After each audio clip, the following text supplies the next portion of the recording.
Welcome back to the lead. I'm Jake Tapper. Time now for our buried lead. It's difficult for most of us to wrap our heads around the challenges that wounded warriors face after they return home from the battlefield. Hours upon hours of physical therapy, emotional trauma, even seemingly mundane tasks like managing appointments or finding transportation or going to the restroom can be overwhelming.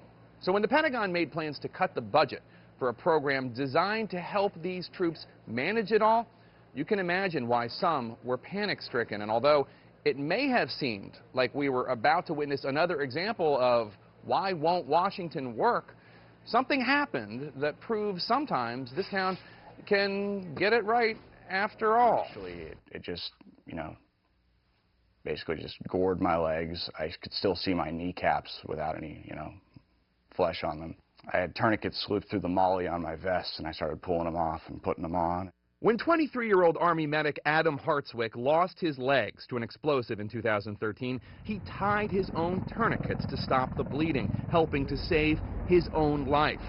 In the month since he returned from Afghanistan, the Purple Heart recipient has been under the care of doctors at Walter Reed, as well as his parents, working in tandem to help Hartswick rebuild his strength and his spirit. That looks good.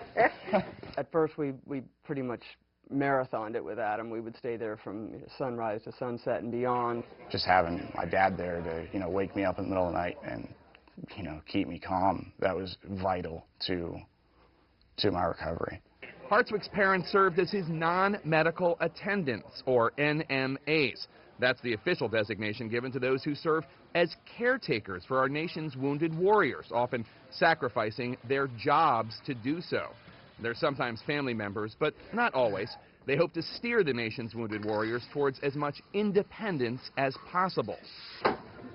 It is a challenge. So much has to be relearned.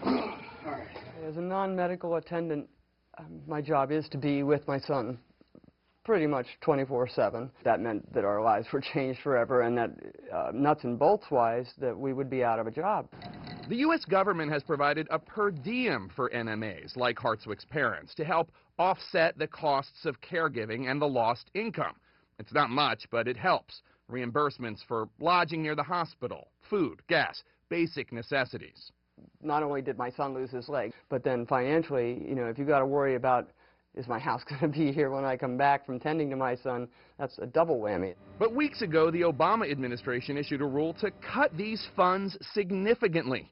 In November, the Department of Defense implemented a $22 million budget cut, slashing the reimbursement rate for all military personnel, including these caregivers, from 100% to just 55% after 6 months of travel.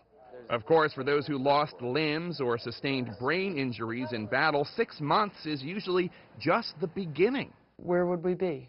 Where would I be? Where would be, a lot of these parents that I've seen weeping in hallways at Walter Reed. It's not as if these wounded warriors don't face enough challenges already, wounds both visible and less so. If you're having those disturbing thoughts and memories, you need to talk to somebody. You need to communicate. I mean, that's what we're taught. Shoot, move, communicate. One wounded warrior concerned that this budget cut would cost him his caregiver and thus risk his recovery reached out to CNN. We, in turn, contacted the Pentagon and demanded to know why these crucial funds were being cut. When we issued this policy change, it was to help discourage long, lengthy, temporary travel, obviously, and to save money. To its tremendous credit, the Pentagon acknowledged the problem and fixed it immediately. Actually, we want to thank you, Jake, and CNN for bringing it to our attention, because we had not seen this unintended consequence of what was, in every other respect, a very sound and judicious financial policy. But you brought it to our attention, and we were able to get it changed within the week. After 21 surgeries, Hartswick's made great strides in regaining his independence. He's out of the hospital. He's even dating. And now, with these funds restored, families like Hartswick's will be able to continue the journey back from battle together. To give you a sense of just how vital these funds are, Adam's mom, who you just saw in that piece, she took a pizza delivery job part-time so she could afford the gas just to fill up her car to visit her son in the hospital.